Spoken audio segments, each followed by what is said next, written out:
Doucement. Donc, bonjour à tous, je suis Marie Verny, donc responsable de la structure interrégime Défi Autonomie Senior. Donc, bienvenue à cette deuxième webconférence de l'année que nous organisons sur la thématique Bien préparer l'été. L'objectif étant de vous apporter des conseils pratico-pratiques pour mieux vivre les fortes chaleurs et comprendre l'impact de ces chaleurs sur notre organisme. Je remercie chaleureusement donc, nos intervenantes qui sont présentes aujourd'hui pour animer cette webconférence et notamment la filière gériatrique Somme-Ouest par l'intermédiaire de Madame Louvion qui a permis cette mise en relation et l'organisation de cette webconférence. Donc, nos intervenants du jour sont issus du centre hospitalier d'Abbeville. Donc, nous aurons Dr Maya Roukou, qui est gériatre et qui vous expliquera comment la chaleur agit sur l'organisme et les points de vigilance à ne pas négliger. Accompagnée de Marie Flamand, infirmière en pratique avancée, qui vous sensibilisera également sur des astuces pour bien vivre ces fortes chaleurs. Ensuite, Madame Boulanger, diététicienne, vous apportera des conseils autour de l'hydratation et des aliments riches en eau. Et enfin, Ophélie Morel, donc neuropsychologue, vous donnera des idées d'activités intergénérationnelles à pratiquer avec les enfants pour stimuler les fonctions cognitives et favoriser le développement du cerveau à l'approche des vacances scolaires. Je remercie également nos partenaires de territoire qui se sont mobilisés pour organiser des diffusions en direct. Donc, j'ai notamment vu le petit mot du CCAS d'Auchy-les-Mines. Donc, ces partenaires de territoire nous permettent également d'organiser des diffusions en direct pour permettre aux personnes moins à l'aise avec le numérique de pouvoir suivre cet événement. Rassurez-vous également, cette webconférence est enregistrée et elle sera disponible en replay. Vous pourrez ainsi revoir certains passages si vous le souhaitez ou en parler autour de vous pour que vos proches puissent aussi prendre connaissance de cette webconférence. Rassurez-vous également, le support vous sera envoyé par mail à la suite de la conférence, donc vous pourrez retrouver tous les éléments mentionnés dans le support. Enfin, n'hésitez pas à poser vos questions dans le chat afin que nos intervenants puissent y répondre. Notez toutefois que nous ne pourrons pas répondre à des questions liées à des problématiques de santé individuelle et que dans ce cadre, nous vous invitons à vous rapprocher d'un professionnel de santé en proximité de chez vous. Avant de laisser la parole à nos intervenants, une présentation rapidement de Défi Autonomie Senior pour ceux qui ne nous connaisseraient pas. Donc, Défi Autonomie Senior a été créé en 2017 par les caisses de retraite, donc la MSA Nord-Pas-de-Calais, la MSA Picardie, la CARSAT des Hauts-de-France et le régime de sécurité sociale des indépendants. Notre objectif est d'aider les retraités et futurs retraités à préserver leur capital santé et à retarder la perte d'autonomie, tout en favorisant le lien social.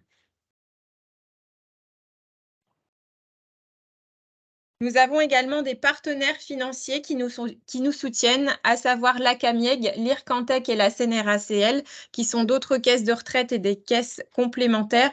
Et nous pouvons également citer les conférences des financeurs des 5 départements de la région des Hauts-de-France.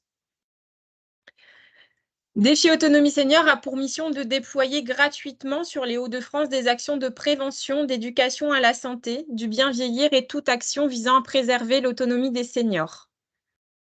Les actions sont ouvertes aux personnes de plus de 55 ans, retraitées ou non, au sein des territoires. Donc, nous intervenons au plus proche des besoins de la population, y compris dans des petites communes rurales qui peuvent être parfois plus isolées. Nous avons une offre qui s'adapte aux besoins des seniors, soit en présentiel ou en visioconférence comme aujourd'hui, par l'intermédiaire d'actions collectives menées par des animateurs formés et des experts qui interviennent dans une ambiance conviviale. Pour retrouver donc les actions qui sont organisées en proximité de chez vous et le planning des visioconférences, vous pouvez vous rendre sur notre site internet où l'adresse est mentionnée juste ici. Nous vous invitons également à vous inscrire à notre newsletter qui est envoyée chaque début de mois pour pouvoir suivre nos actualités et les programmations au sein des territoires. Nous intervenons sur différentes thématiques, la préparation à la retraite, la mémoire, l'équilibre alimentaire, l'activité physique, l'équilibre et la prévention des chutes, le sommeil et d'autres thématiques également que vous pourrez redécouvrir sur notre site internet. Je laisse la parole au docteur Roucou, gériatre, et à Madame Flamand, infirmière en pratique avancée, pour qu'elles puissent nous expliquer comment la chaleur agit sur notre organisme. Merci Madame Verny et pour votre invitation pour participer à ce webinaire. Nous avons souhaité, au travers de nos différentes interventions, de vous donner des conseils pour mieux appréhender donc l'exposition à la chaleur de l'été, qui a d'ailleurs bien commencé, et pour peut-être faire tomber certaines idées reçues. Alors, tout d'abord, Madame Verny, il y a un petit souci, il manque une diapositive.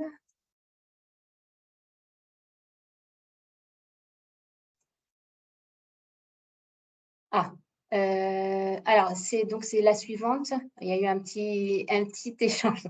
Voilà. Donc, tout d'abord, il était nécessaire, en tout cas, de vous donner quelques éléments factuels sur le fonctionnement de notre corps face à la chaleur. En effet, notre corps est muni d'un système de thermorégulation assez sophistiqué qui lui permet de préserver un équilibre entre production et perte de chaleur pour assurer une température constante qui est en moyenne de 37,2 degrés. Lorsque notre corps est exposé à la chaleur, sa température interne va augmenter. Celui-ci va donc mettre en œuvre de multiples mécanismes qu'on appelle entre autres la thermolyse pour diminuer notre température interne et éliminer la chaleur excessive. Les deux mécanismes principaux, donc, ce sont l'évacuation passive de la chaleur par la peau, les muqueuses, la respiration, et l'évaporation active par la transpiration. La chaleur qui est donc éliminée, elle va être éliminée via l'eau et la vapeur d'eau qui va être rejetée. Donc, la diapositive précédente, du coup, s'il vous plaît. Donc, l'organisme, en tout cas, doit être régulièrement hydraté pour permettre la production de sueur. Et l'air ambiant doit être régulièrement brassé en utilisant, par exemple, un ventilateur pour favoriser l'évaporation de la sueur présente sur la peau.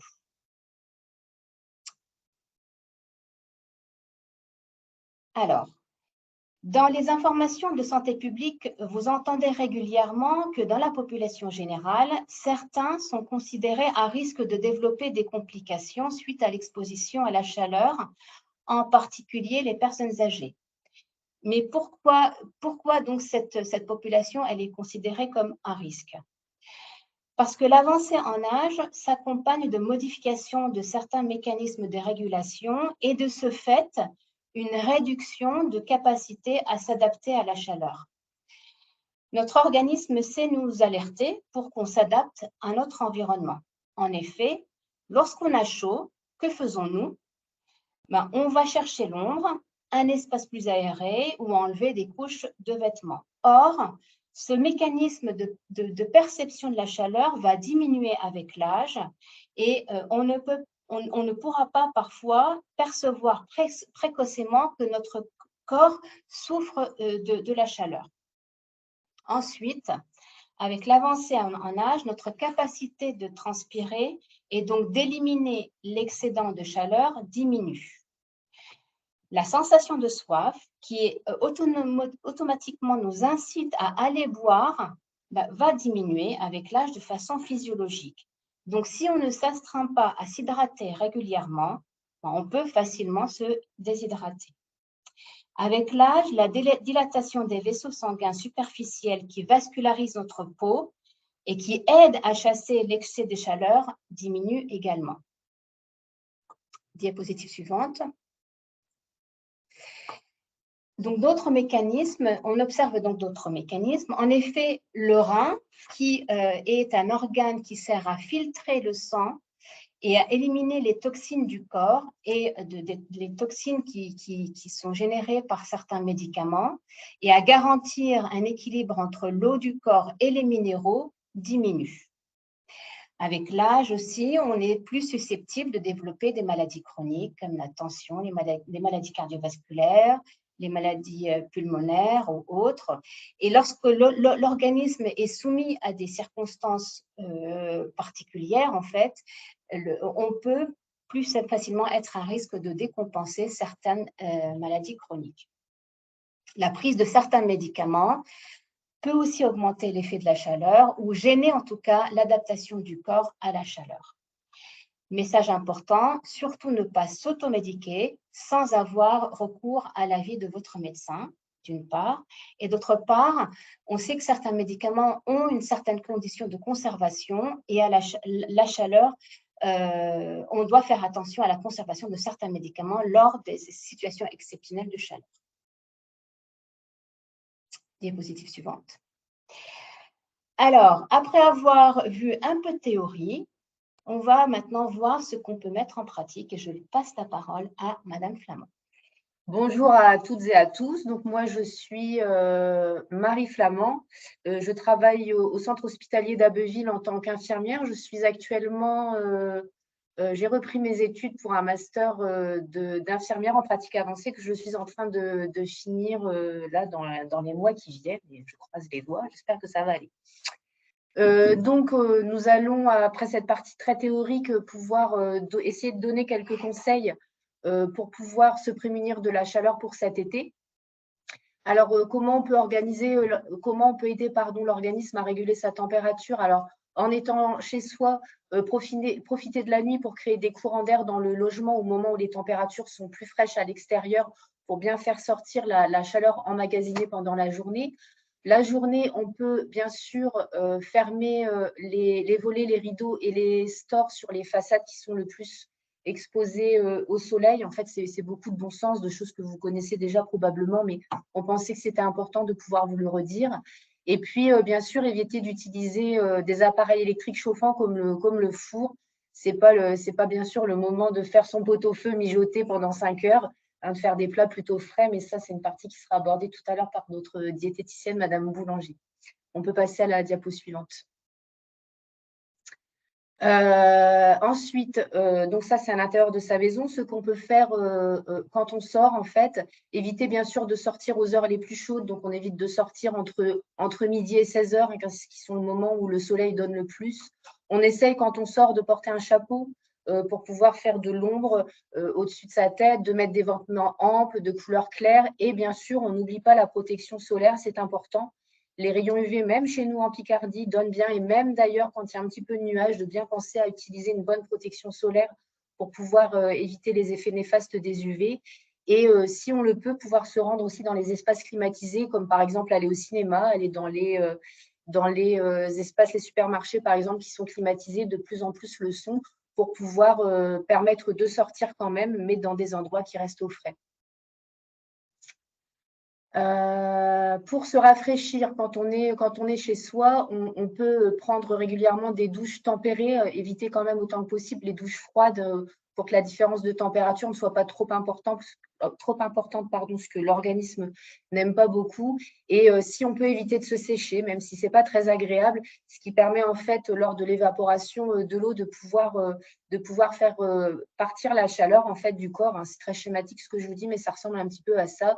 On peut aussi appliquer des linges ou des gants humides sur les bras, les avant-bras, le visage, utiliser des brumisateurs qu'on trouve aussi facilement dans tous les supermarchés, ou utiliser aussi des vaporisateurs pour les plantes, qui ne sont pas des systèmes avec des aérosols et qui permettent de pouvoir vaporiser de l'eau sur soi et pouvoir se rafraîchir un petit peu.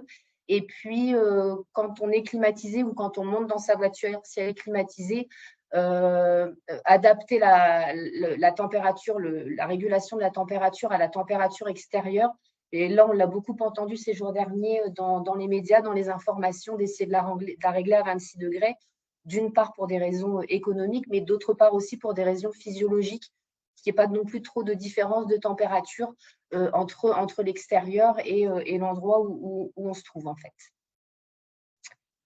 Voilà. Alors, face à de fortes chaleurs ou à des chaleurs qui perdurent dans le temps, les capacités de régulation du corps donc, qui prend de l'âge peut rapidement être dépassées. Et donc, il faut avoir en tête quelques signes d'alerte qui voilà, doivent en tout cas nous indiquer que notre corps est en souffrance et qu'on doit en fait pouvoir rapidement en fait faire les mesures de prévention pour éviter d'aggraver en fait la situation. Les signes d'alerte les plus connus, c'est les maux de tête, les nausées, les crampes musculaires. On peut, si la situation perdure, avoir des complications, la plus connue étant la déshydratation. Mais il existe également ce qu'on appelle l'hyponatrémie de dilution. C'est un déséquilibre dans le corps où la concentration de sel dans le sang devient trop faible en raison d'un excès d'apport d'eau. Cet effet aussi va avoir des effets néfastes, surtout quand on est à un âge avancé. Et la situation critique la plus grave, c'est les coups de chaleur, donc qui peut être fatale. Alors, dans des circonstances également de chaleur, il ne faut pas oublier qu'il y a une production d'ozone et de particules fines qui sont responsables de la pollution atmosphérique et qui peut augmenter les risques de maladies respiratoires ou cardiovasculaires. Diapositive suivante. Et donc, les fortes chaleurs vont donc favoriser en tout cas un débordement de ces mécanismes de thermorégulation. Donc, les premiers signes à avoir vraiment en tête, la perte de poids, crampes musculaires, fatigue inhabituelle, lorsqu'on n'arrive pas à uriner depuis plus de 5 heures, une sensation de malaise ou d'étourdissement au lever. Surtout face à ces signes, il faut consulter votre médecin traitant.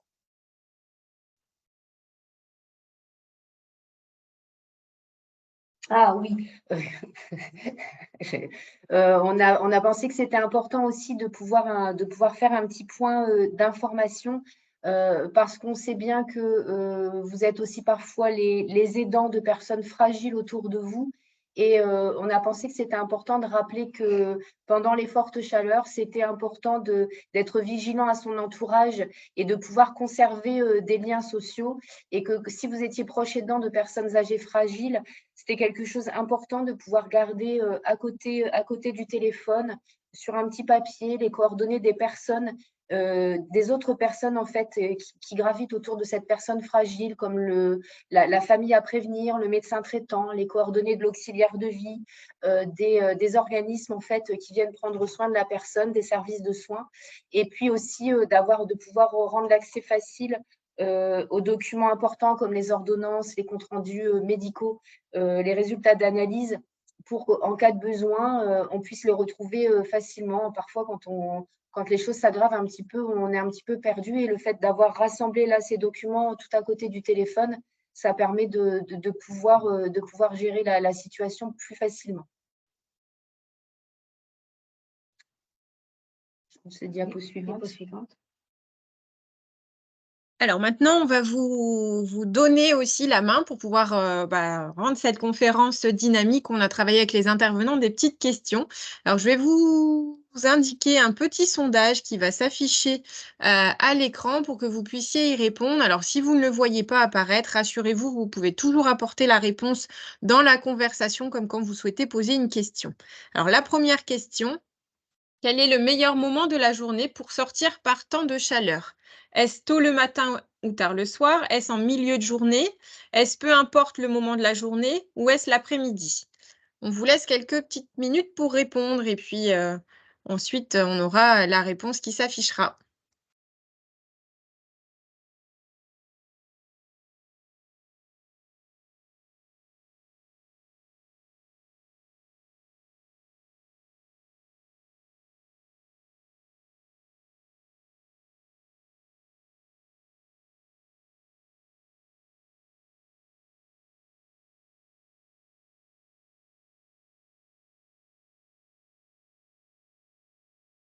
Alors, beaucoup visiblement répondent la réponse A. Voyons voir.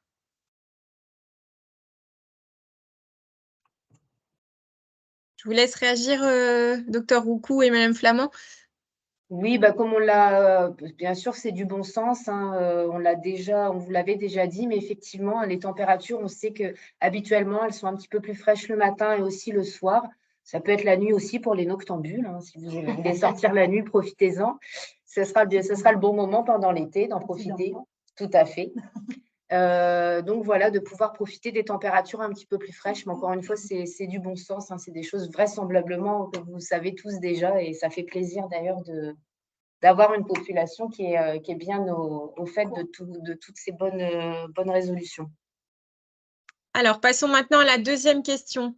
Quand il fait chaud, je peux mettre systématiquement mon ventilateur en fonction la nuit. Est-ce que c'est vrai ou est-ce que c'est faux? C'est à vous.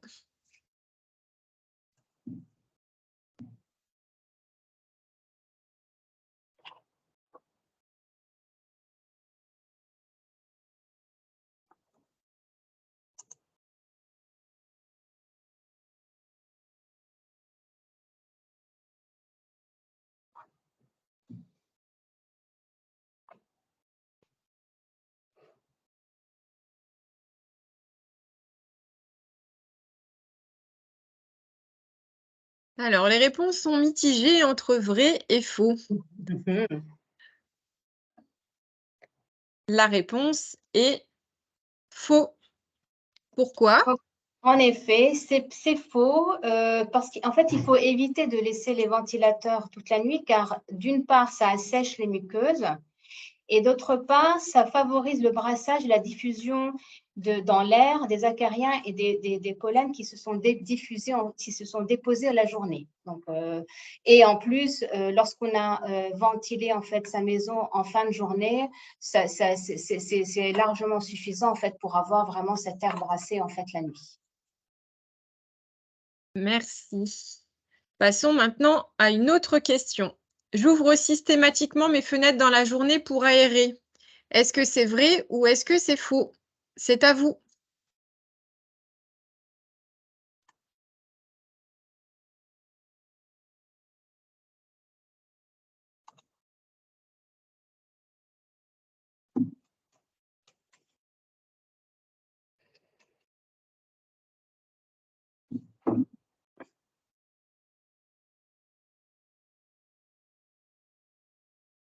Alors, beaucoup répondent, pardon, c'est faux. La réponse est faux, effectivement. Je vous laisse nous expliquer pourquoi. Oui, oui, effectivement, comme le dit d'ailleurs Monique Sailly, à qui on dit tous bonjour, qui dit s'il fait chaud, c'est faux. Ben oui, effectivement, s'il fait très chaud dans la journée, on va faire rentrer encore plus de chaleur. Alors, c'est bien de pouvoir fermer en fait dans la journée quand il fait chaud et de vraiment ouvrir le soir, la nuit, le matin tôt et de tout refermer derrière. Bravo en tout cas pour toutes ces bonnes réponses, ça fait plaisir. Allez, encore une. Lorsqu'il fait chaud, je dois boire beaucoup d'eau et je peux ne pas manger. Qu'est-ce que vous en pensez? Est-ce que c'est vrai ou est-ce que c'est faux?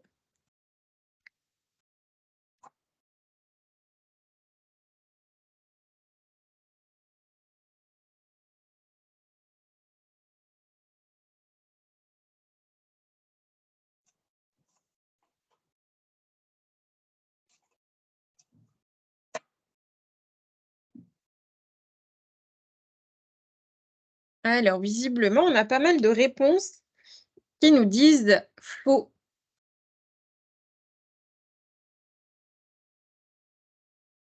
La réponse est faux. Alors, pourquoi? En effet, vous avez tous bien suivi ce que j'ai dit au début de l'intervention.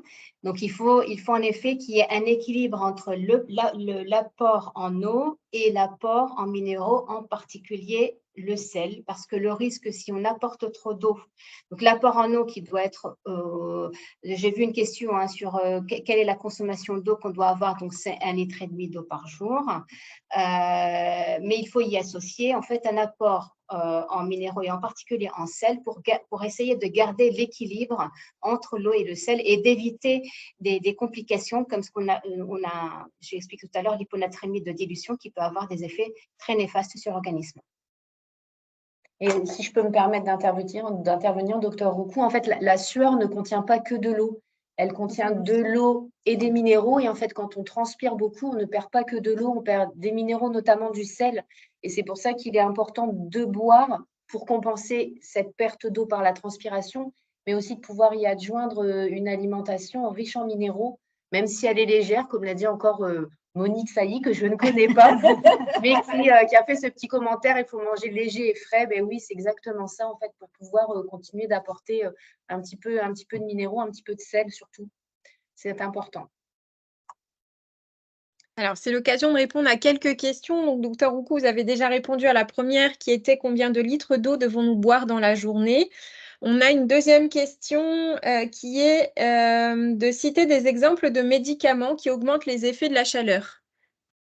Alors, en fait, les médicaments, si vous voulez, en fait, où il faut être vigilant quand on les prend et en tout cas de revenir vers son médecin pour revoir avec lui en fait son ordonnance, c'est essentiellement les médicaments à visée cardiovasculaire en fait les traitements pour la tension avec à base de diurétiques qui ont un effet sur une élimination de l'eau en fait.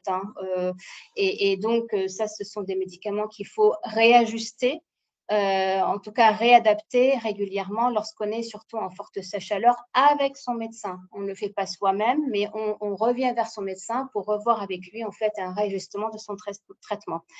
Alors, il y a les médicaments également, ce qu'on appelle les psychotropes, tous les traitements qu'on utilise en fait, comme les antidépresseurs, les anxiolytiques, etc. Ce sont des médicaments où il faut être vigilant avec ces médicaments-là, en fait. Alors, attention, c'est pareil, on ne va pas de notre propre chef les diminuer, mais comme en fait, c'est des médicaments qui sont sédatifs, c'est notre niveau de vigilance en fait qui doit être réajusté avec l'effet de la chaleur. Il y a des médicaments, des catégories de médicaments qui peuvent avoir un effet de photosensibilité, certains antibiotiques en particulier, comme par exemple les fluoroquinolones, par exemple, mais voilà, il y a en effet certains médicaments qui peuvent être photosensibilisants. Donc, en tout cas, c'est important de pouvoir en rediscuter avec son médecin. Voilà. Merci pour cette réponse. Une autre question, comment éviter les crampes? Alors, les crampes, donc les crampes, en fait, c'est les muscles qui se contractent de façon excessive et qui vont libérer des toxines. Et le fait de s'hydrater de façon raisonnable et correcte et régulière permet de limiter ou de diminuer en tout cas les crampes musculaires. Alors moi, si je peux me permettre, bonjour à tous, je suis la diététicienne, donc Madame Boulanger. Par rapport en fait aux crampes, vous pouvez boire des eaux qui sont riches en magnésium en fait. Alors pas boire qu'une eau riche en magnésium, puisque je vous expliquerai qu'il faut tourner sur vos bouteilles d'eau, mais plutôt par exemple peut-être prendre de la Contrex ou de la Courmayeur, peut-être 1 litre ou la moitié de la bouteille dans la journée en fait, pour pouvoir justement améliorer votre état par rapport aux crampes. Après, il y a d'autres aliments qui contiennent du magnésium et c'est plutôt en fait tout ce qui est alors le chocolat, vous voulez vous faire plaisir, le chocolat. Et puis vous pouvez aussi en fait tout ce qui est légumes secs en fait qui contient du magnésium. Mais vraiment principalement là, puisqu'on est sur de l'hydratation, vous pouvez alterner vos eaux et avoir toujours une bouteille. Alors il y a l'épar qui est riche en magnésium.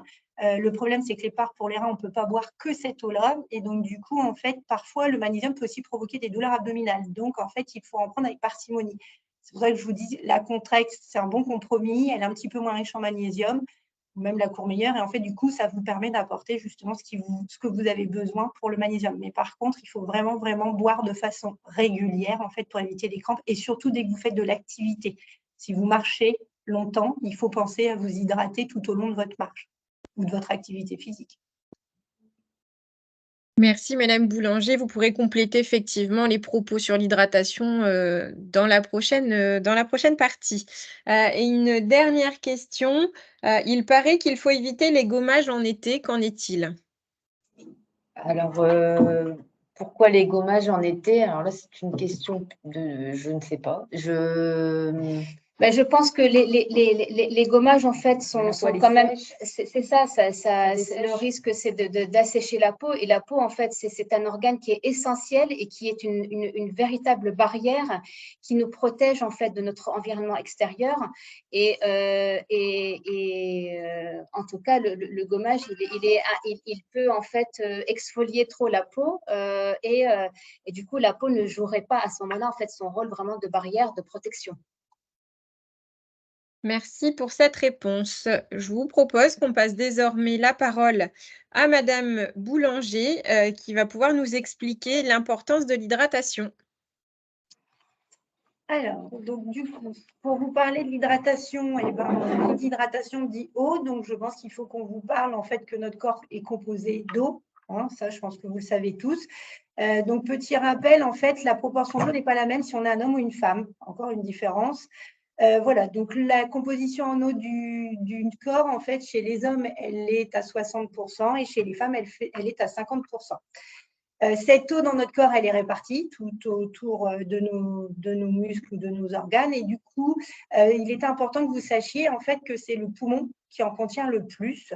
Effectivement, comme l'a dit Mme Roucou tout à l'heure, en fait, par rapport à la respiration, hein, vous voyez bien que si vous soufflez sur une paroi qui est fraîche, vous allez faire de la vapeur d'eau. Donc, du coup, voilà, c'est vraiment bien les poumons qui en contiennent le plus. Après, tout ce qui est muscles, sang et reins, hein, vous savez à peu près, c'est équivalent, mais bien sûr, forcément, c'est un liquide, le sang, donc en fait, il est composé essentiellement d'eau, forcément. Il a d'autres choses, mais il contient beaucoup d'eau. Notre cerveau et notre cœur, qui viennent ensuite, notre foie, qui lui est l'organe qui détoxifie. Et donc, du coup, voilà pourquoi il faut boire et que le fait de boire nous permet justement de détoxifier. Hein. Quand on parle de détoxification, c'est pour justement faciliter le travail du foie. Et puis, bien sûr, notre peau, hein, vous voyez bien, tout à l'heure, on va parler des signes visibles pour évoquer une déshydratation ou un manque d'eau. Et forcément, la peau, elle en fait partie, puisque notre peau, elle est aqueuse, c'est une muqueuse et elle contient de l'eau. Voilà. Donc, à savoir, et là, on va parler un petit peu chiffres, que notre corps perd 2,5 litres d'eau par jour. Donc, une bouteille fait 1,5 litre. Vous voyez, c'est presque 2 bouteilles d'eau par jour, que ce soit sous forme d'urine, de transpiration, la respiration. Donc, en fait, il faut compenser parce qu'on ne fait pas de stock d'eau. Et donc, il faut en apporter régulièrement. Voilà. Donc, du coup, on a 0,7 litres qui est apporté par les aliments, parce que les aliments contiennent aussi de l'eau, il n'y a pas que la boisson, hein, d'accord? Et on a un petit peu notre corps qui est bien fait et qui, en fait, en fabrique 0,3. Donc, si on additionne le 0,7 et le 0,3, ça nous fait 1 litre en fait, donc apporté par les aliments et donc fabriqué par l'organisme. Et pour compenser cette perte de 2,5 litres, il faut apporter 1,5 litre minimum par la boisson. Qui dit boisson ne dit pas que eau, dit aussi thé, café, on va développer après, mais il faut au moins 1 litre d'eau apportée par la boisson. Donc, quelque chose pour repérer qu'on manque d'eau, d'accord? Il y a des choses qui sont très faciles. Là, je vous ai mis toute une liste de signes en fait qui sont facilement repérables, mais les 6 principaux, hein, c'est surtout en fait la soif, parce qu'effectivement, comme l'a dit Madame Roucou, en vieillissant, vous allez perdre cette sensation de soif. Donc, pour l'instant, pour les plus jeunes, cette soif, quand vous commencez à avoir soif, c'est qu'il est déjà trop tard. Donc, prenez l'habitude de boire régulièrement. La deuxième chose, en fait, ce sont les urines foncées. Hein, quand vous allez aux toilettes et que voilà, vous regardez, en fait, finalement, vous avez des urines foncées. Si les urines sont foncées, ça veut dire que vous ne buvez pas assez. Donc là, ça doit déjà vous interpeller. Ensuite, vous avez la peau sèche, c'est ce que je vous disais. Hein, voilà, les gens qui ont une peau sèche, ça veut dire qu'en fait, l'eau n'est pas assez apportée dans l'organisme et du coup, l'organisme essaye de s'adapter pour protéger les organes vitaux. Du coup, en fait, il fait dessécher la peau et aussi, vous avez aussi cette sensation de bouche sèche parce que dans la bouche, on a aussi les papilles gustatives qui peuvent aussi nous aider justement à donner cette indication. Vous avez aussi mal à la tête, hein, mes collègues l'ont dit tout à l'heure, quand il fait très chaud et qu'on ne boit pas assez, on a mal à la tête et vous voyez tout à l'heure, je vous disais, le cerveau contient de l'eau, donc s'il n'en a pas assez, voilà, il y a des douleurs qui arrivent. Et puis, il y a la constipation. Hein. Vous savez tous, je pense, que quand on est constipé, il faut boire justement pour hydrater en fait les selles. Après, on peut garder un petit peu, voilà, il y a la concentration qui n'est pas là, il y a la fatigue qui n'est pas là, il y a les yeux secs aussi, ça peut arriver aussi, mais ce sont plutôt des petits signes mineurs. Voilà. Alors, quels sont les bénéfices de bien boire en fait, hein, c'est, voilà, je vous le disais, hein, le cerveau fonctionnera mieux puisque je vous ai dit tout à l'heure que le cerveau contenait de l'eau, donc en fait, il faut lui en apporter. Vous aurez une meilleure mémoire aussi, une meilleure concentration. Alors tout ça, hein, ce sont les actions justement du cerveau. Hein. Vos reins fonctionneront plus puisque tout à l'heure, on parlait de détoxification. En fait, le foie qui va justement protéger votre corps et éliminer tous les déchets, en fait, va passer aussi par le fonctionnement des reins et plus vous boirez, plus votre travail rénal sera facile. D'accord ? Et puis, bien sûr, forcément, le fait de boire, ça régule la température de votre corps. Hein. Vous vous rendez bien compte que quand il fait chaud, des fois, vous buvez plus, ce qui est tout à fait normal, et on boira moins, en fait, quand on sera en hiver. D'accord ? Donc, pour la suite, donc avec quoi on s'hydrate? Alors, vous l'avez déjà un petit peu dit, mais bien sûr, il y a la boisson, hein, mais il y a aussi les aliments. Et donc, vous savez que les laitages, les fruits et les légumes peuvent contenir jusqu'à 80% d'eau selon les fruits et les légumes. Hein, donc, ce sont des légumes à queue, mais ça, j'y reviendrai après. Et il faut savoir quand même qu'un yaourt de 125 grammes apporte la moitié d'un verre d'eau. Les poissons aussi apportent un petit peu moins d'eau. Donc, vous voyez qu'en fait, par le biais de l'alimentation, vous avez aussi des apports et qui peuvent aussi compléter ces 1,5 litre d'eau à apporter par jour. Alors, à savoir que l'acidité et la vitamine C, donc si vous prenez un jus de fruits qui va être un petit peu plus acide ou si vous prenez un jus de fruits qui sera riche en vitamine C, donc vous aurez mis du kiwi et du cassis parce que ce sont les fruits les plus riches en vitamine C et non pas l'orange comme on peut le croire, vous aurez cet effet de sensation désaltérante. D'accord? Donc, si vous avez vraiment soif et qu'en buvant, vous n'êtes pas désaltéré, essayez plutôt de vous orienter vers des jus de fruits qui contiennent un petit peu d'acidité parce que ça va vous faire saliver, en fait, et donc, du coup, ça va utiliser vos papilles gustatives. Et donc, du coup, avec des fruits qui sont riches en vitamine C. Voilà pourquoi dans certains jus de fruits, en fait, où on rajoute de la vitamine C, où on essaye d'avoir toujours, en fait, une base. Alors là, pour le coup, les industriels prennent l'orange, mais vous, à la maison, vous savez maintenant que les fruits les plus riches en vitamine C sont le kiwi et le cassis. Donc, pourquoi on doit bien s'hydrater? En fait, je reviens toujours au même, et c'est ce que je vous ai dit à la précédente diapositive, c'est un bon fonctionnement du corps, ça permet l'élimination des déchets, ça maintient votre température corporelle. L'eau, elle participe aussi à toutes les réactions chimiques et enzymatiques de votre corps. Ça vous permet aussi de transporter vos déchets, c'est ce qu'on disait, hein, toutes les molécules. Ça maintient aussi votre volume sanguin, donc ça vous évite les petits malaises aussi, hein, parce que effectivement, l'organisme, en fait, il réagit. Dès qu'il y a moins de sang, en fait, il se bagarre pour pouvoir maintenir ce qu'on appelle cette homéostasie, en fait. Hein, et du coup, en fait, il faut boire pour justement garder ce volume sanguin et éviter que l'organisme le compense tout seul.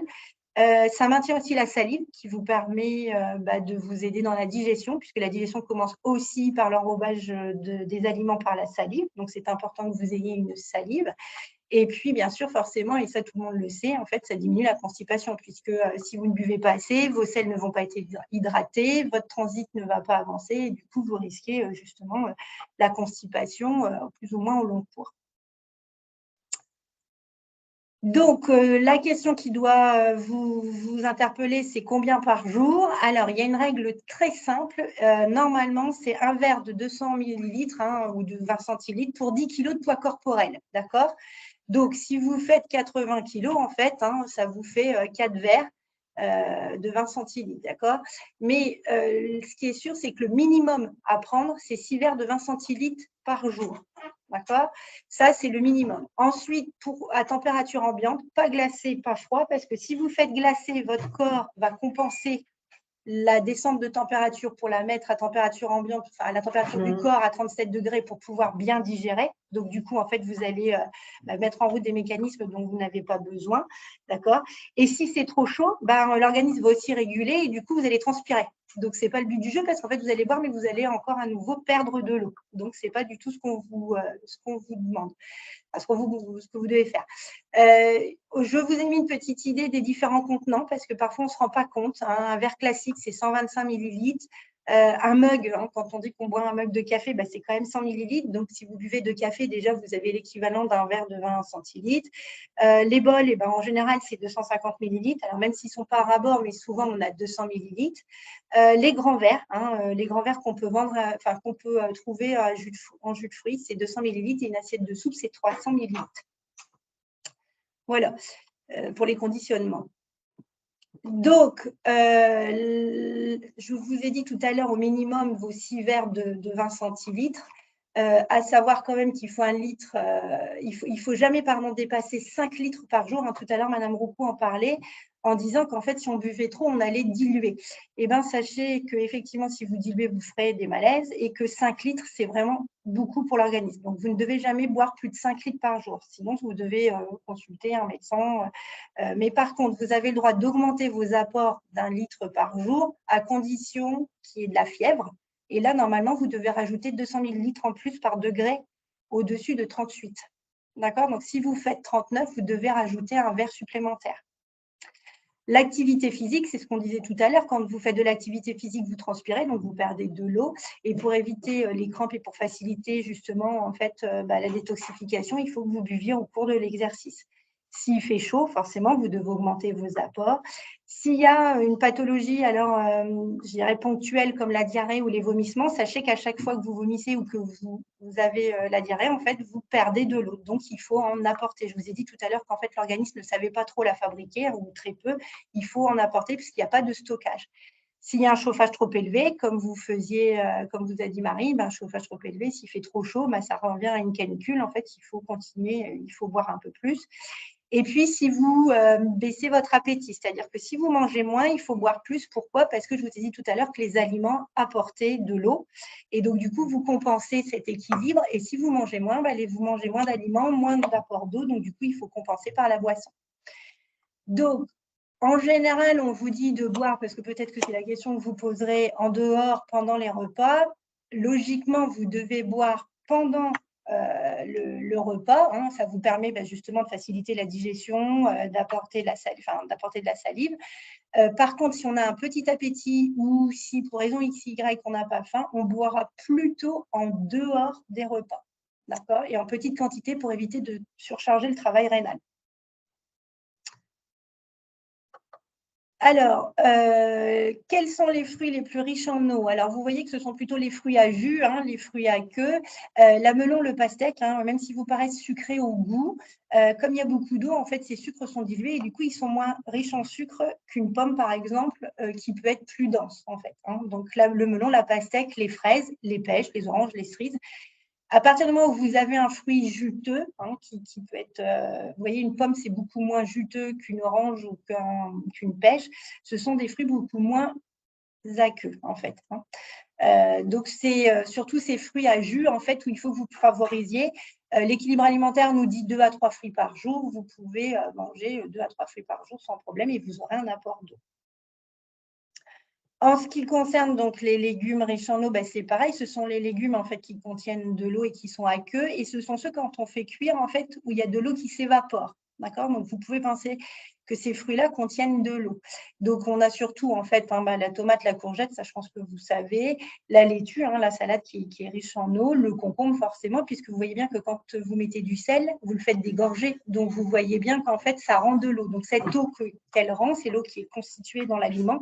Et donc, c'est de l'eau que vous ingérez quand vous mangez votre concombre. Alors, je voulais vous faire un petit point sur les différents types de boissons, parce que parfois, on ne pense pas effectivement à varier ces eaux, et je pense que ça fait partie aussi d'un des messages clés. Il ne faut pas penser qu'à l'eau, mais il existe aussi donc, ces fameuses eaux gazeuses, les eaux aromatisées ou infusées, et sur la diapo suivante, en fait, je vous ai mis un lien avec des petites recettes. Alors, ce sont des eaux qui ont beaucoup de succès. En fait, la veille au soir, on coupe les fruits, on les met dans l'eau et le lendemain matin, en fait, vous filtrez et vous récupérez, en fait, votre jus, enfin, votre eau, et elle est, en fait, aromatisée. C'est bluffant parce qu'en fait, vous pouvez être créatif et faire plein de mélanges. Et c'est vrai que ça vous permet de donner des vitamines et des minéraux, en fait, hein, justement, qui seront passés du fruit à cette eau et que vous pourrez boire et vous serez surpris parce que c'est une eau qui n'a pas de sucre, donc en fait qui est hyper agréable et qui franchement vous désaltère et vous rafraîchit. Et ça, on en reparlera après. Donc il existe des eaux plates, minérales ou de source. Donc les minérales, elles vous apportent des ions, des minéraux. La source, en fait, elle est plutôt par rapport à un critère en fait qui est variable. mais qui vous permet justement, qui est évalué sur un critère de potabilité. Donc, le tout, c'est de changer et de varier toutes les eaux que vous pouvez trouver, de ne jamais consommer la même eau et de toujours varier après chaque pack d'eau. Donc, il existe l'eau du robinet. Alors, celle-ci, en fait, vous pouvez la consommer. Logiquement, en fait, elle a des critères de qualité, je dirais, très stricts. Donc, elle est potable, hein, et elle est très, très stricte. Elle est moins chère, forcément. Elle est écolo parce que il n'y a pas de plastique, hein, donc vous l'avez directement à disposition. Et puis, ce qui est bien, c'est que dans l'eau du robinet, elle a une composition qui est changeante. Donc, on ne sait jamais comment elle est constituée, en fait. Après, il existe les eaux gazeuses. Alors, j'ai vu tout à l'heure passer quelque chose sur les eaux salées, hein, quelles étaient les eaux salées. Effectivement, les eaux gazeuses, elles vont être plus salées que les eaux plates. À savoir que l'eau gazeuse, une des plus salées, c'est quand même la Badois, la Vichy, en fait, hein, qui va contenir en même temps des eaux bicarb. Je pense que, sauf indication médicale, il ne faut pas en abuser, d'accord? Ne pensez pas justement à compenser et à prendre que des eaux riches en sel, parce que ça apporte aussi d'autres soucis cardiovasculaires, tensionnels. Donc, il vaut mieux rester raisonnable. Normalement, une eau qui est pauvre en sel, elle est inférieure à 30 mg de sodium par litre. Donc, il faut apprendre à lire les étiquettes. Mais sinon, vous pouvez varier avec des eaux gazeuses, pourquoi pas. Donc, les eaux aromatisées ou infusées, donc soit vous faites chauffer votre eau, vous mettez vos fruits, vos légumes ou vos épices et vous récupérez le jus, soit vous mettez vos fruits frais, et je vous montrerai après à quoi ça correspond, et vous récupérez l'eau. Il existe donc les jus de fruits, mais attention, parfois certains jus de fruits sont sucrés et le sucre va vous compenser cette sensation de soif au début, mais ensuite, avec l'apport de sucre, ne va pas combler cette sensation de soif et du coup, vous aurez encore plus soif. Vous pouvez penser là l'été aux soupes froides, donc notamment les gazpacho avec tout ce qui est tomate, avec tout ce qui est concombre, en fait, et ça, vous pouvez aussi être créatif et trouver plein de recettes. Ou des soupes chaudes, ce n'est pas parce que vous prendrez une soupe que forcément vous n'allez pas vous hydrater ni vous rafraîchir. Il faut penser aux tisanes aussi, aux bouillons de légumes qui peuvent être faits aussi, le lait qui peut être aussi une source de boisson, hein, ça peut être un verre de lait froid, la crème anglaise, parce que oui, nous aussi parfois, on propose aux patients de boire des verres de crème anglaise justement, puisqu'ils ne boivent pas assez et en fait, on leur propose de compléter leur ration de boisson parce qu'ils ne peuvent pas boire plus avec un verre de crème anglaise. Les smoothies, ça, c'est un petit peu plus moderne, mais c'est un verre de lait ou un fromage blanc, un yaourt avec de la glace et un jus de fruits. Et donc, du coup, ça vous permet de varier aussi les goûts et la façon de boire. Et puis ensuite, après, les cafés, les thés glacés, mais attention, le café et le thé sont diurétiques. Donc, en fait, plus vous allez boire de café, plus vous allez les faire pipi et donc, du coup, plus vous risquez, en fait, la déshydratation. Un petit bémol, forcément, et un petit rappel du PNNS, hein, l'alcool favorise la déshydratation parce qu'elle vous fait faire plus pipi, effectivement. Donc, du coup, c'est 2 verres par jour et pas tous les jours. Hein, c'est le fameux slogan. Et puis, les sodas, attention, ce sont beaucoup de sources de sucre et peu désaltérantes. Et il existe maintenant beaucoup dans les sodas des édulcorants qui vont vous apporter certainement moins de sucre, mais pas forcément vous désaltérer, hein, et puis en même temps provoquer peut-être aussi d'autres soucis digestifs, puisque un abus d'édulcorant peut entraîner des douleurs abdominales. Voilà, donc je vous ai mis un petit panel des eaux, hein. Surtout, n'hésitez pas à varier. Je pense qu'elles sont toutes avec des compositions différentes, un coup Evian, un coup Vitel, un coup de la cristalline, un coup Contrex, Courmeilleur. Voilà, un coup épars, mais voilà, il faut vraiment que vous tourniez sur toutes les eaux, un coup gazeuse, un coup non gazeuse. Il faut vraiment que vous soyez, je dirais, vigilant à changer. Un des messages clés aussi, c'est de varier vos eaux, hein, vos apports d'eau. Ensuite, donc voilà ces fameuses eaux aromatisées, donc elles existent dans le commerce, hein, toutes prêtes, donc il n'y a pas de sucre et souvent en fait c'est un arôme qu'on rajoute, mais vous pouvez les faire vous-même. Et donc du coup c'est la photo de droite en fait où là vous voyez on a fraise, basilic et puis je pense qu'il y a un petit peu de grenade. Ça se fait beaucoup, c'est concombre, citron, menthe. Ça se fait aussi fraise, framboise et citronnelle, hein, bâtonnet de citronnelle coupé. Vous faites infuser ça, donc vous laissez poser la nuit, vous récupérez le lendemain. Soit vous mangez les fruits qui sont gorgés d'eau, donc ils auront encore plus d'apport d'eau. Et vous pouvez boire le jus sur toute la journée.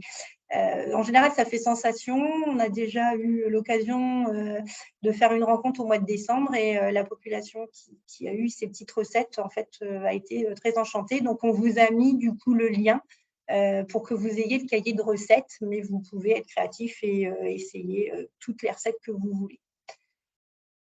J'en profite juste pour compléter. Donc, le document eau aromatisée est disponible en téléchargement sur notre site internet www.défi-autonomie-senior.fr. Donc, vous pouvez le retrouver sans souci et le support vous sera bien transmis à la fin de la webconférence. Donc, vous pourrez récupérer les éléments.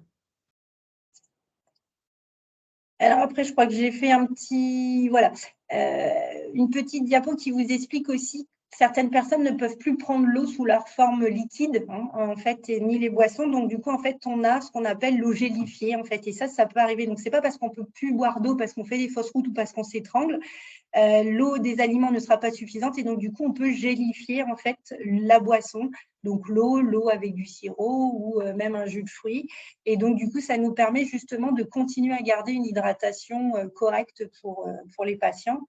Pour les gens, en fait, malgré le fait qu'ils ne puissent plus boire d'eau sous forme liquide. Donc, du coup, en fait, c'est pareil. Là, vous aurez la recette maison, en fait, avec des feuilles de gélatine ou de l'agar-agar si vous ne voulez pas utiliser les feuilles de gélatine. Mais c'est vraiment indiqué dans un contexte de troubles de déglutition. Mais si vous êtes des aidants avec des personnes qui s'étranglent, qui commencent un petit peu à avoir des petits troubles de la déglutition, sachez que ça existe et que la personne peut continuer à s'hydrater malgré le fait qu'elle ait des troubles de la déglutition. Alors, les astuces pour boire un peu plus. Alors, c'est peut-être ce qui va vous intéresser le plus.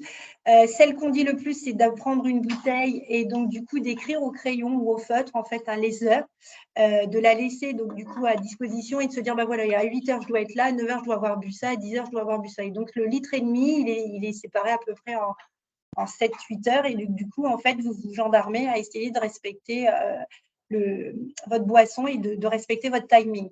Ensuite, quelque chose qui marche très bien chez nos patients, c'est on leur dit de boire un verre d'eau après chaque passage aux toilettes. Donc, en fait, et comme ça, du coup, il y a le cercle qui se met en place. On va aux toilettes, on boit un verre, on retourne aux toilettes, on boit un verre.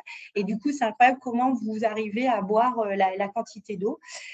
Si l'eau plate ne vous plaît pas, choisir des eaux aromatisées, hein, que vous les fassiez maison ou que vous les preniez en industriel. Quand vous ne pouvez vraiment pas accéder ou vous déplacer, sucer des glaçons, ça peut aussi hydrater, ça peut favoriser justement par rapport aux papilles gustatives en fait, dans la bouche.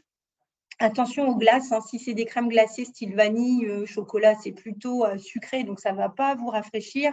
Par contre, les glaces à l'eau ou les sorbets, ça peut être un petit peu plus intéressant. Boire avec une paille, ça c'est une petite astuce aussi. On boit plus quand on boit avec une paille parce qu'on prend plus en quantité et on boit plus vite. Donc, choisir un petit conditionnement pour les contenants, hein, donc les bouteilles à 0,5 litres, les gourdes des pichets isothermes. Alors là, j'en ai pris quelques-unes pour vous montrer. Mais voilà, il existe différentes tailles hein, de gourdes, donc à chacun la sienne. Alors voilà, hein, donc, vous la remplissez, vous dites c'est une comme ça pour la matinée, une comme ça pour l'après-midi, et vous serez surpris de voir que vous arrivez à boire votre boisson.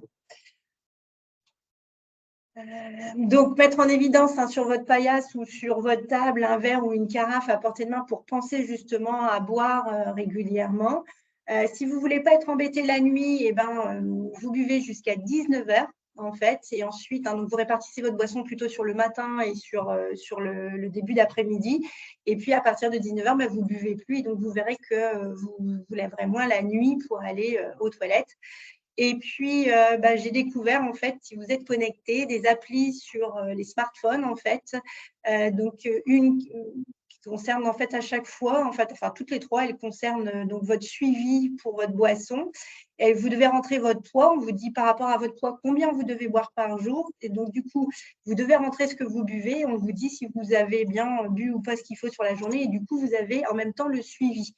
En fait, et vous avez des petites alarmes qui votre téléphone peut sonner pour vous dire, voilà, là, il est temps de boire un verre d'eau, en fait. Donc, c'est des petites applis qui peuvent être sympas et qui peuvent justement vous motiver le temps de mettre en route vos habitudes, en fait, pour boire.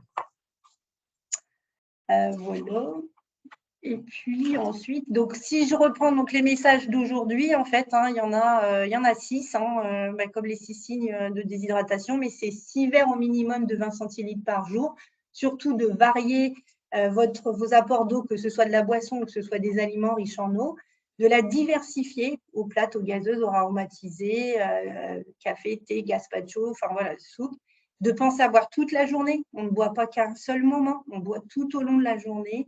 de s'adapter donc à la quantité en fonction de ce que l'on fait, c'est-à-dire que s'il y a une activité physique, s'il y a un environnement chaud, s'il y a un problème de santé particulier, et puis surtout de garder la convivialité. Et des fois, vous pouvez aussi embarquer votre conjoint, vos petits-enfants pour pouvoir justement faire une pause boisson. Si vous faites un pique-nique, une excursion, voilà, aujourd'hui, on part et puis dans 1 heure, on s'arrête, on boit un coup et en fait, ça peut stimuler tout le monde. Voilà, je pense que j'ai fini. Voilà. Merci Madame Boulanger pour toutes ces explications très intéressantes. À votre tour maintenant de participer et de répondre à quelques questions. Donc la première, à voir si vous avez bien suivi les conseils qui nous ont été évoqués. Est-ce que l'on est bien hydraté à partir de 6 verres de 20 centilitres d'eau par jour? Est-ce que c'est vrai ou est-ce que c'est faux?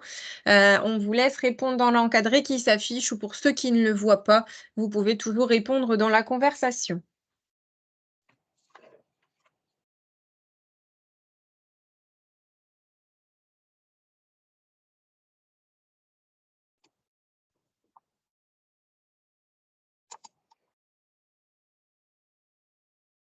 Alors, je pense que beaucoup ont bien suivi et ont mis vrai. Tout à fait. Donc, vous avez bien retenu, en fait, voilà, minimum 6 verres d'eau par jour, plus les aliments et plus si on peut, mais minimum, c'est 6 verres d'eau par jour. Mais des grands verres, pas les petits verres à moutarde, les grands verres. Une deuxième question. Doit-on attendre d'avoir soif avant de boire? Est-ce que c'est vrai? Est-ce que c'est faux?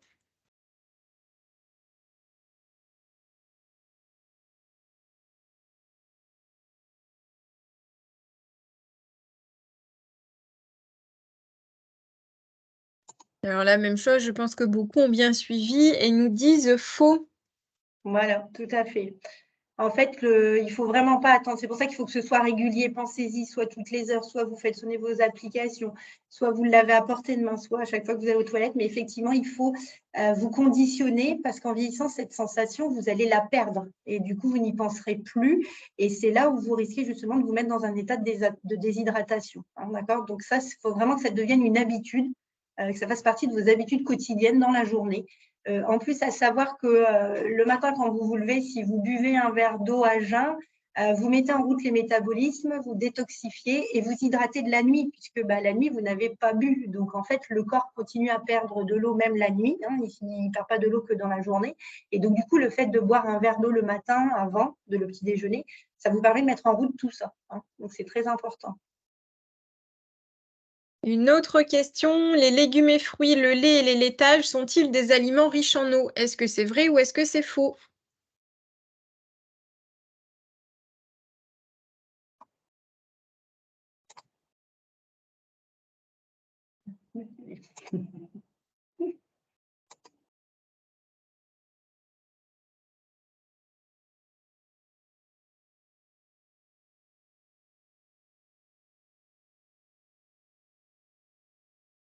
Alors, la réponse est vraie.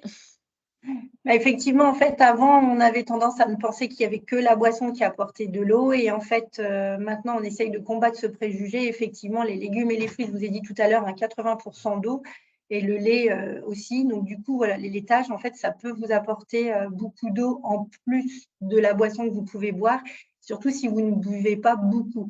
Retenez bien quand même qu'un yaourt, ça apporte un demi-verre d'eau.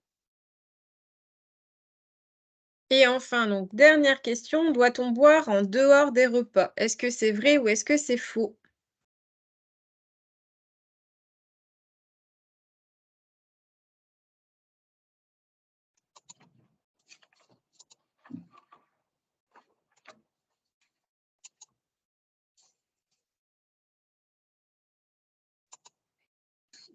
Et là, cette fois, beaucoup nous disent vrai. Eh ben non. Voilà, je vous ai dit tout à l'heure, attention, sauf si vous n'avez pas beaucoup d'appétit ou si vous êtes, voilà, vous avez des problèmes d'estomac ou avec un petit estomac, un petit appétit ou un petit peu nauséeux. Si vous ne buvez pas pendant le repas, alors pas boire des quantités astronomiques, mais au moins deux verres d'eau par repas, ça vous permet, je vous ai dit, d'assurer la salive, d'assurer en fait la bonne digestion. Donc, il faut boire pendant le repas. Alors, pas tout au début, pas tout à la fin, mais au cours du repas, minimum, il faut 2 verres d'eau. Quand tout va bien, c'est 2 verres d'eau. Alors, quelques petites questions maintenant qui nous ont été posées. En cas de rétention d'eau, doit-on boire la même quantité d'eau?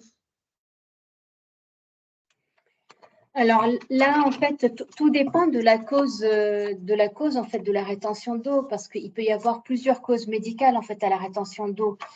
Si c'est de la rétention d'eau parce qu'on a un cœur en insuffisance cardiaque, là en effet, il faut un peu réajuster sa consommation d'eau. Par contre, si c'est de la rétention d'eau parce que c'est plutôt sur une insuffisance veineuse, la consommation d'eau va être la même que quelqu'un qui n'a pas de qui n'a pas de souci de santé en fait, hein. Donc vraiment tout dépend de la cause médicale, et ça il faut revoir en fait avec son médecin traitant de toute façon. Ouais. S'il y a restriction d'eau, on commence toujours par réduire les apports en eau, pas en aliments. On privilégie toujours le côté aliment, c'est-à-dire que vous continuez à manger des légumes, des fruits, des laitages, et vous réduisez l'apport d'eau qui va être peut-être plutôt d'1 litre ou d'un demi-litre, mais vous ne supprimez pas l'aliment au détriment en fait de la boisson, puisque les aliments vont apporter des protéines, du calcium, de l'énergie, alors que la boisson ne va apporter que de l'eau et des minéraux en fait. Alors, on a parlé également de consommation de sel, d'eau riche en sel. On a eu quelques réactions sur le lien avec les problèmes cardiovasculaires. Qu'est-ce que vous pouvez nous dire là-dessus? Alors, en fait, disons que chez la personne âgée, en particulier la personne âgée fragile, on ne devrait plus être dans le discours d'une alimentation sans sel. En fait, c'est une question d'équilibre. On doit être plutôt dans un apport normosodé, c'est-à-dire en fait que quand on prépare, en fait, on se prépare à manger, en fait, on peut saler modérément, mais l'idée c'est de ne pas rajouter du sel une fois qu'on est à table, par exemple. Mais voilà, on doit quand même avoir un équilibre de l'apport en sel. Voilà. En fait, un régime sans sel est plus délétère parce que les gens, le sel, c'est le modérateur de l'appétit. Et si les gens mangent sans sel, ils vont moins manger, ils vont être à risque de dénutrition. Donc, en fait, par rapport à la pathologie initiale, en fait, ils risquent de majorer les complications. Donc, on est revenu justement des régimes sans sel stricts. Et effectivement, on dit maintenant plutôt normosodé, avec éviter de rajouter du sel donc, à table, ou de manger des aliments trop salés à chaque repas. En fait, on essaye de faire des choix. C'est-à-dire que dans les aliments salés, on a le fromage, la charcuterie. Au même repas, on ne va pas manger charcuterie et fromage, par exemple. On va dire, voilà, ce repas-là, je prends un aliment riche en sel, je ne rajoute pas de sel. Et c'est de cette façon-là qu'on va plutôt gérer en fait, les problèmes de régime sans sel. Une autre question, est-ce qu'une personne sédentaire doit boire la même quantité d'eau? Je pense que oui, enfin, c'est pas parce qu'elle est sédentaire qu'elle va pas transpirer, qu'elle va pas aller aux toilettes, qu'elle va pas, je veux dire, avoir des selles. Voilà, en fait, elle y aura autant de pertes qu'un actif, peut-être moins effectivement puisqu'il n'y aura pas d'activité physique. Mais tout à l'heure, je vous ai dit qu'en fait, en fonction de l'activité, on allait majorer. Donc, je pense que les 6 verres d'eau minimum sont toujours d'actualité. Je pense que oui. Oui, tout à fait. Ouais. Et donc, une dernière question avant de passer à la dernière partie. La dernière question qu'on a posée dans le quiz amène des réactions dans le chat. Donc, une personne nous dit « On m'a toujours dit d'éviter de boire en mangeant ». Donc, c'est faux. Donc, je pense qu'il faudrait réexpliquer finalement quand est-ce qu'il est important de boire entre les repas, en dehors des repas. Alors, en fait, le message qui est véhiculé, vous voyez, c'est pour ça que c'est important de combattre en fait les idées reçues. C'est parce qu'on ne veut pas se remplir l'estomac d'eau, en fait. Et du coup, on dit aux gens, vaut mieux que vous privilégiez l'alimentation plutôt que la boisson. Là, moi, ce que je vous dis, c'est encore une fois, c'est l'équilibre, c'est la modération. C'est-à-dire qu'en fait, on a besoin d'eau pour faciliter la digestion, pour enrober les aliments, pour diluer les sucs digestifs, pour que tout soit, je dirais, harmonieux au niveau de la digestion. Donc, en fait, il faut au contraire combattre ce préjugé et dire oui, je dois boire, mais pas 4 verres d'eau, 5 verres d'eau, 6 verres d'eau. Je dois boire modérément tout en mangeant, en fait, laissant la place pour le repas qui apporte des calories et des nutriments, en fait, hein, et puis garder, en fait, cette hydratation qui va permettre de faciliter cette digestion. Sauf, bien sûr, forcément, comme on vous disait, hein, s'il y a des gens, voilà, il y a des gens qui se font opérer de l'estomac pour perdre du poids, et là, on leur dit plutôt de manger, comme ils mangent des petites quantités, on leur dit plutôt de privilégier le repas pour pas se dénutrir et de boire en dehors des repas. Mais ce sont des indications à chaque fois bien particulières, dont le médecin aura donné l'indication ou dont la diététicienne aura donné l'indication. Merci. Bon, j'avais évoqué que c'était la dernière, j'en rajoute vraiment cette fois une dernière avant de passer à la suite, mais on a parlé d'eau infusée avec des fruits, et donc une personne nous questionne si on peut manger le fruit après l'avoir infusé dans l'eau. Bien sûr, vous aurez un fruit un peu plus gorgé d'eau. Alors, les fraises, ça se prête bien. Le concombre aussi. Bon, le citron, vous le mangerez peut-être moins bien, mais vous aurez peut-être une perte de goût parce que vous allez voir que tout le goût va passer dans l'eau que vous allez boire, même parfois la couleur. C'est vraiment surprenant, hein. La fraise devient un peu blanche et l'eau devient plutôt rosée. Mais vous pouvez les manger. Ce seront des fruits qui vont plutôt ressembler à une compote, à une texture beaucoup plus molle. Mais il n'y a aucune contre-indication à manger les fruits. Ils auront toujours, alors ils auront moins d'ions, moins de minéraux, mais vous aurez bu l'eau. Mais ils sont toujours capables de les manger et on fait zéro gaspillage. Et on peut conserver cette eau pendant combien de temps? Alors, en général, la journée, hein, il faut quand même être rigoureux, surtout quand il fait chaud. Vous le préparez la veille, vous la gardez au frais, vous la consommez sur la journée. 1 litre, c'est pas… Enfin, souvent, vous mettez 1 litre d'eau avec les fruits et dans la journée, vous arrivez à boire votre litre. D'accord. Mais soyez créatifs, hein, on peut en faire avec du basilic, de l'abricot, on peut en faire avec du thym. Enfin, soyez créatifs, découvrez des nouvelles saveurs, des nouveaux goûts et surprenez justement votre entourage avec ces eaux. Merci beaucoup, Madame Boulanger, pour toutes ces réponses et toutes ces précisions. Alors, on a encore beaucoup de questions dans le chat qui vous sont posées. Si vous en êtes d'accord, on vous propose de lister ces questions par écrit à la suite de la webconférence pour que vous puissiez y répondre par écrit. Et puis, on diffusera les réponses aux personnes qui sont connectées aujourd'hui.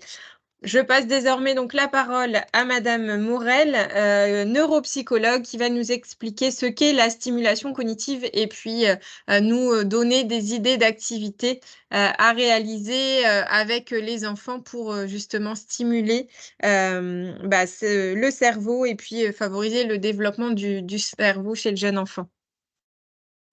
Donc, bonjour à tous. Du coup, comme on l'a dit, je suis neuropsychologue, c'est-à-dire que j'étudie un petit peu le fonctionnement du cerveau. Et du coup, on va aborder la stimulation cognitive. Alors, à quoi ça sert? Ça permet de ralentir ou de préserver les capacités cognitives, notamment quand le cerveau commence à vieillir avec l'âge. Mais ça permet aussi aux enfants d'entretenir et d'apprendre de nouvelles capacités, donc de favoriser tout ce qui est apprentissage.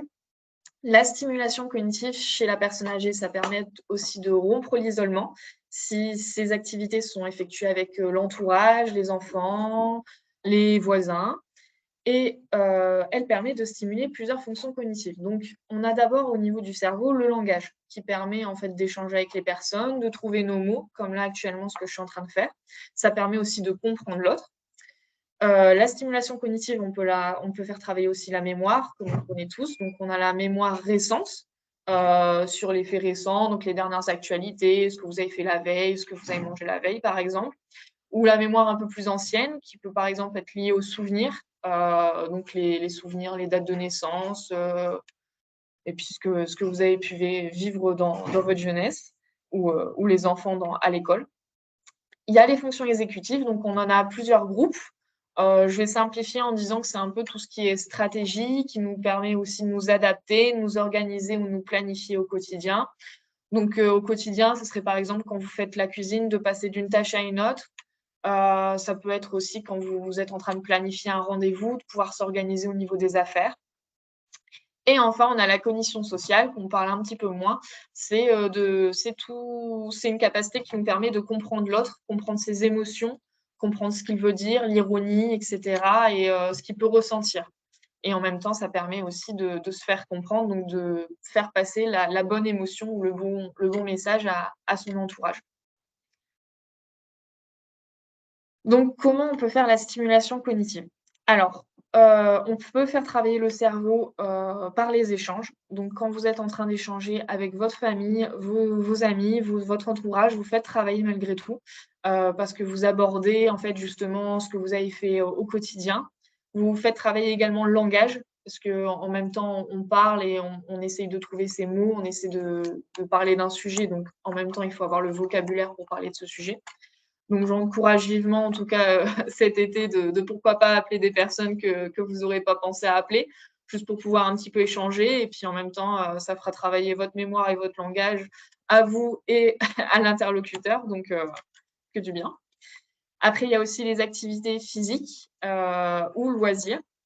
Donc, le sport, c'est vraiment un conseil que je vous donnerai et que j'encourage vivement les personnes, notamment âgées, qui ont tendance un petit peu parfois à bannir le sport. Or, c'est vraiment très important. Ça permet à la fois au niveau physiologique d'irriguer un petit peu tout ça, le cerveau. Ça permet aussi de libérer un petit peu de dopamine. Donc, ça vous procure un sentiment un petit peu de bien-être. Et en même temps, ça permet aussi de travailler le cerveau puisqu'il y a un côté concentration, équilibre en fonction du sport qui est pratiqué. Donc, le sport, ça peut être juste de la marche, par exemple, mais ça peut être du sport avec les petits-enfants. Donc, je pense qu'ils auront un petit peu d'imagination pour trouver des petites activités. Il y a la cuisine, donc pourquoi pas faire des ateliers cuisine avec les petits-enfants, l'entourage, essayer une nouvelle recette, essayer pourquoi pas de faire des eaux gélifiées justement ensemble en essayant de trouver des nouvelles recettes. Il y a encore le bricolage aussi, où vous pouvez fabriquer des nouvelles choses, la peinture, etc. Ça permet aussi de faire travailler un petit peu le cerveau. L'art, le dessin, ça permet justement de travailler tout ce qui est motricité et à la fois de réfléchir, pouvoir se projeter. Donc, on a un côté un petit peu imaginatif. Et enfin, on a les jeux de société qu'on va aborder dans la prochaine slide. Mais ce qui est important aussi, c'est de ne pas faire trop. Donc, par exemple, la famille qui pourrait pousser la personne à faire que ça, à travailler la mémoire, à se stimuler. C'est important aussi de se reposer. Donc, par exemple, quand vous faites une activité sportive ou un jeu de société, etc., n'hésitez pas à faire des pauses, boire de l'eau en attendant. Mais surtout, reposez-vous et apprenez à bien couper, à ne pas en faire trop. Il faut trouver le juste milieu entre le trop et le pas assez. Donc, moi, par exemple, je conseillerais pourquoi pas une activité le matin et une activité l'après-midi. En fonction de l'heure, ça peut être par exemple le matin 30 minutes, 1 heure. Ou alors, si vous êtes plus en forme, vous faites plus une longue durée le matin et l'après-midi, vous favorisez plutôt la sieste et vous faites une petite activité l'après-midi de 30 minutes. C'est en fonction de vos habitudes et de votre ressenti à vous par rapport, et aussi par rapport à la chaleur. Parce qu'on va plutôt privilégier de faire des activités le matin quand il fait moins chaud plutôt que quand il fait chaud. Donc, faites attention aussi à ça. Et effectivement, on peut faire aussi des créations musicales comme ça a été dit dans le commentaire. Au niveau des jeux existants, alors concernant les jeux de société, ce que vous pouvez éventuellement, si vous en avez ou si vous pouvez un petit peu recycler, sinon en acheter. Il y a le jeu du bac. Donc ça nécessite pas d'acheter quoi que ce soit. C'est, pour ceux qui ne connaissent pas, on prend plusieurs thèmes. Donc par exemple les plantes, le nom, prénom, les villes, et on donne une lettre. Et à partir de cette lettre, on doit trouver justement plusieurs mots qui correspondent à ces thèmes. Donc par exemple, donc on me demande pour les personnes malvoyantes. Donc cet exercice peut correspondre. Par exemple, je vais vous demander une fleur par la lettre P. Donc à vous de trouver. Je vais vous demander par exemple des animaux par la lettre P, toujours, un nom, prénom, un nom de ville, bref, plusieurs thèmes. Et en fait, ça permet en fait justement de chercher à la fois dans la mémoire les mots que vous connaissez. En même temps, ça permet de mettre en place des stratégies et en même temps, ça fait stimuler le langage. Donc franchement, le jeu du bac, c'est vraiment intéressant. Et en plus, c'est ludique, on n'a pas besoin de... Et généralement, les enfants aiment bien. Après, on a le Scrabble qui, pareil, fait stimuler un petit peu le langage. Donc, c'est de trouver les mots et de trouver à partir des lettres qu'on a à disposition. Et de même, le Pictionary, donc ça peut se faire pareil. On n'a pas besoin d'acheter quoi que ce soit. C'est un dessin à faire deviner. Donc, il y a une personne qui commence à dessiner quelque chose sur une feuille ou sur un tableau. Et l'autre personne doit deviner ce que c'est. Donc, ça permet un petit peu de, à la fois faire travailler le côté visuel, mais aussi le côté langage, parce qu'on doit avoir accès aux mots qui, justement, est représenté à travers le dessin. En même temps, c'est ludique. On peut se moquer un petit peu parfois des talents des dessins de certains. Moi, personnellement, je ne suis pas très douée à ce Pictionary, mais en tout cas, c'est intéressant.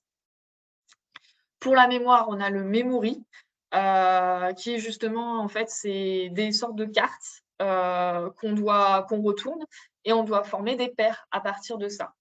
Donc, vous pouvez commencer à un niveau simple avec quelques cartes, puis ensuite augmenter le niveau. Donc ça peut être un exercice une activité qui peut se faire tout seul ou à plusieurs. Ensuite, on a le Simon. Le Simon, c'est plutôt tout ce qui est musical. Du coup, si vous êtes handicapé justement par ce côté visuel, c'est une sorte d'appareil qui va diffuser de la musique et vous devez le reproduire. Donc, il faut garder en tête à peu près l'enregistrement sonore qui a eu lieu et en même temps le reproduire via cet appareil. Le Cluedo, c'est plutôt du coup un petit peu la mémoire aussi.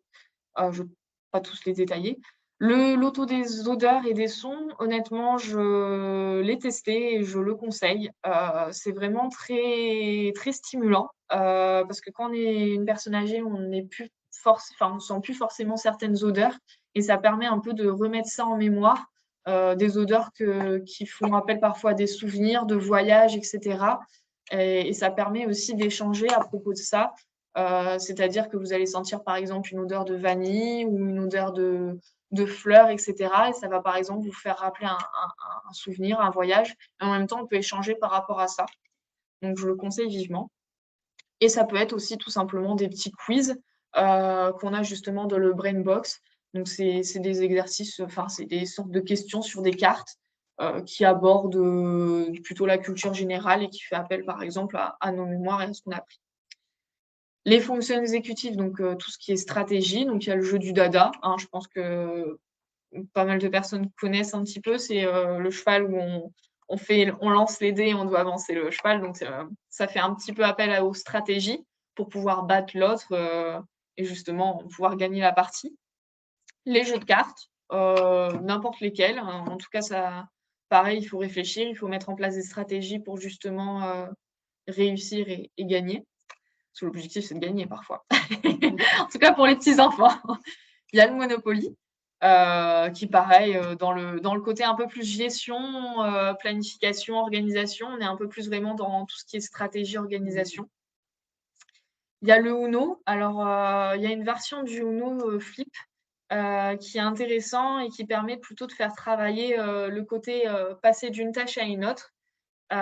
Qui en fait, si on retourne les cartes, les jeux, il y a un changement de règles et ça fait appel aussi à la mémoire parce que justement, il faut se souvenir de ça et il faut pouvoir, basculer. Donc, c'est vraiment intéressant. Et enfin, si jamais les petits-enfants ne sont pas disponibles, vous pouvez aussi faire travailler votre mémoire sur Internet. Donc, j'ai mis 2 sites, c'est Memosaur et Conifit. Donc, c'est des petits exercices qui sont proposés. Ou alors sur téléphone, il y a Senior Games. Et Senior Games, en fait, propose plusieurs exercices. En fait, il y a plusieurs applications en fonction des capacités que vous avez envie de travailler. Donc, si vous avez des difficultés plutôt à trouver vos mots, ce sera plus le langage. Si vous avez des difficultés à vous souvenir, ce sera plus la mémoire. Parfois, ce sera peut-être l'attention, c'est-à-dire vous restez concentré lorsque vous faites une tâche, la cuisine, etc. Ou, par exemple, un petit ralentissement. Donc, pareil, on est un peu lié si vous êtes un peu plus ralenti que d'habitude et que vous avez envie justement de corriger ça, on est plus dans les fonctions exécutives. Et sur Internet, ceux que j'ai proposés, Memosaur et Conifit, sont gratuits. De même que Senior Games, qui est gratuit. Après, il y en a des payants, mais en tout cas, là, c'est ceux où il y a des petits exercices qui sont gratuits sur Internet. Donc là, on arrive sur les petites questions. Moi, là, il faut réfléchir. Je fais travailler un petit peu votre cerveau. Donc, qu'est-ce que la plasticité cérébrale? Alors, est-ce que c'est la connexion entre les différents cortex, dont les cortex au niveau du cerveau?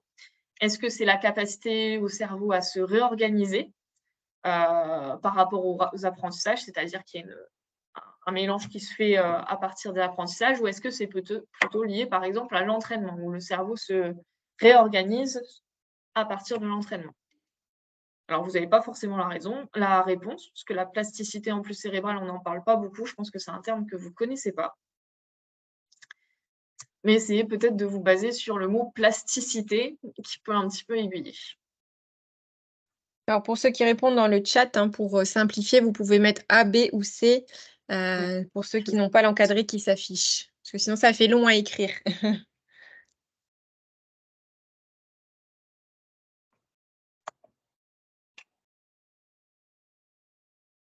Bon, ce qui est bien, c'est que c'est bien complexe, donc on a des réponses bien variées.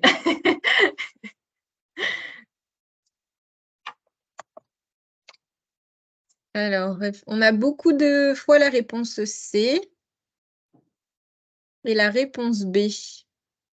Alors, voici la réponse.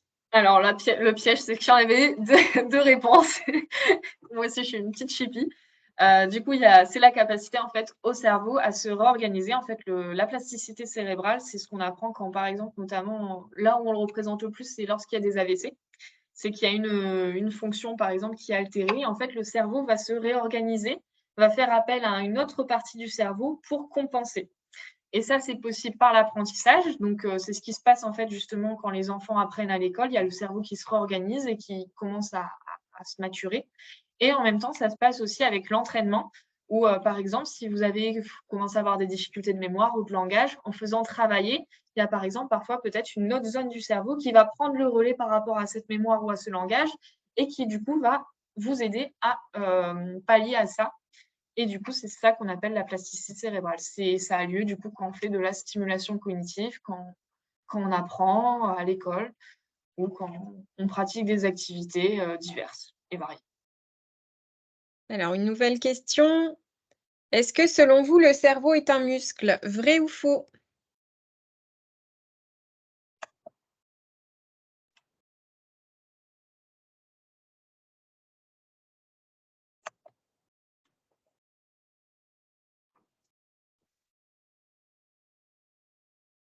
Alors, c'est partagé entre vrai et faux. On va encore laisser quelques petites secondes de réponse.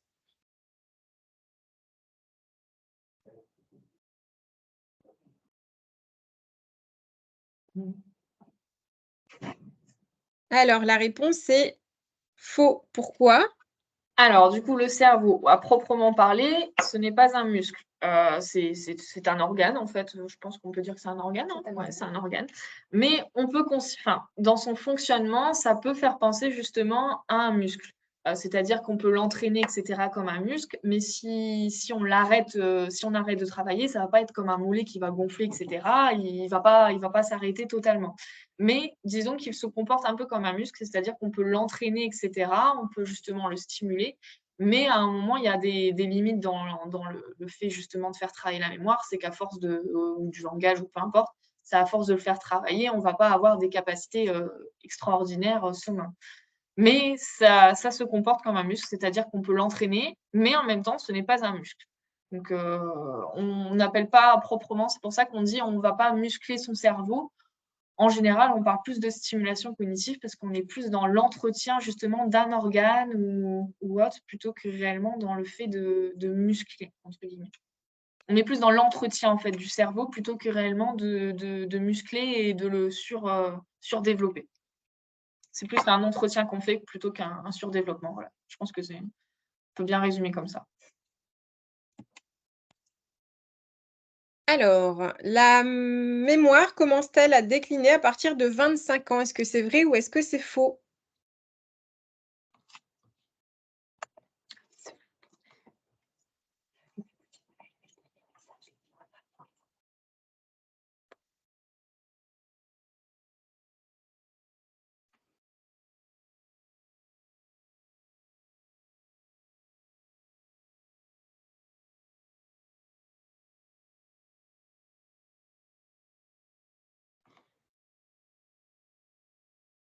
On se rapproche du 50-50. Je me questionnais sur les résultats. Bon, c'est bien, je vous ai mis des questions complexes. J'ai réussi.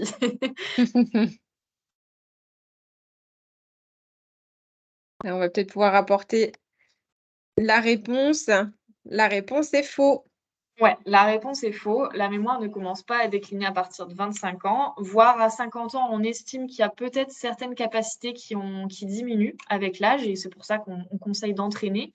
Mais en même temps, il y a certaines études qui montrent qu'à partir de 50 ans, le cerveau, enfin certaines capacités sont meilleures que les cerveaux de personnes qui ont 25 ans. Donc parfois à 50 ans, on peut avoir même des meilleures capacités que les personnes de 25 ans. Donc, le cerveau ne décline pas à partir d'un âge précis. Ça dépend de si vous l'entretenez. Donc, je vous encourage à l'entretenir cet été, mais aussi de votre niveau, de ce que vous avez appris, des apprentissages. Et en fonction d'une personne à une autre, le déclin ne va pas apparaître au même âge. Donc, il n'y a pas vraiment d'âge défini. À partir de 25 ans, vous n'allez pas perdre la mémoire. Et de même, à partir de 50 ans, vous pouvez peut-être avoir une meilleure mémoire que l'un de vos proches qui est plus jeune. Merci beaucoup, Madame Morel, pour toutes ces précisions. Alors, les questions, vous avez apporté les réponses au fur et à mesure, puisque vous les avez vues apparaître, donc il n'y a pas de questions complémentaires. Donc, je tiens à remercier vraiment le Centre hospitalier d'Abbeville et nos intervenantes du jour pour cette belle webconférence qui, je l'espère, vous a plu. Il y a eu beaucoup d'échanges, beaucoup de questions auxquelles on a pu répondre, d'autres qu'on complétera ensuite via un support écrit. Rassurez-vous, donc nous vous envoyons bien le lien du replay, le support PowerPoint et puis les documents avec les petites idées recettes pour que vous puissiez les récupérer. On va vous transmettre aussi un document récapitulatif sur les bons réflexes en cas de canicule, donc qui est également dans le support qui vous sera envoyé. Je vous mets à l'écran un dernier petit sondage sur la satisfaction sur cette webconférence. Donc, vous pouvez y répondre et puis nous allons donc vous envoyer une enquête de satisfaction pour pouvoir améliorer nos idées, recenser vos besoins et puis savoir si cela vous a plu. N'hésitez pas aussi à en parler à votre entourage, c'est important, c'est des messages clés et voilà, c'est le début de l'été, on a déjà constaté des épisodes de forte chaleur, il y en aura très certainement d'autres à venir, donc pensez à mettre en pratique ces conseils, à revisionner certains passages si vous ne savez plus exactement les bons conseils à mettre en place. Et puis, on vous donne rendez-vous donc au mois de septembre pour notre prochaine webconférence. Suivez-nous sur les réseaux sociaux, inscrivez-vous à notre newsletter et puis rejoignez-nous sur nos ateliers en présentiel au sein des territoires. Je vous souhaite à tous un très bel été et puis je vous dis à très bientôt. Bon appétit. Merci à tous. Merci. Merci. Au revoir.